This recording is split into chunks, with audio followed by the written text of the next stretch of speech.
What's up everybody, Coach Kyle here, and if you like this video, please give it a thumbs up, subscribe to the channel for future content, look back at old videos, there's a bunch of them, and if you find this topic especially helpful or interesting, please share it. And today I want to talk about the term VO2 max, and it's a very common term you'll see around the running sphere, and so at its core, VO2 max is the volume of oxygen, the maximum amount of the volume of oxygen you can use.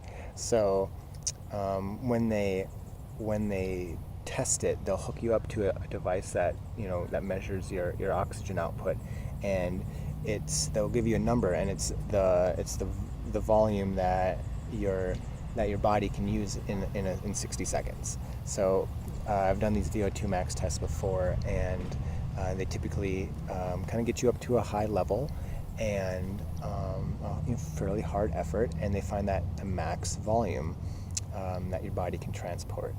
And being able to move more oxygen, to utilize more oxygen, is obviously a great way to improve your fitness abilities. Generally, the higher the VO2 max somebody has, the faster of a runner or skier or rower they are. Not always the case.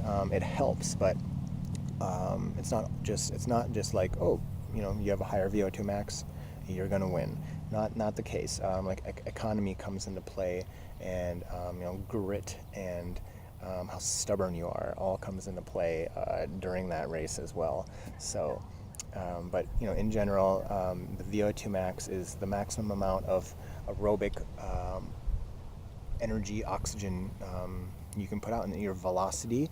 Your VO2 max is your velocity at your VO2 max. So that is roughly 1 mile time trial pace. So roughly 5K pace maybe.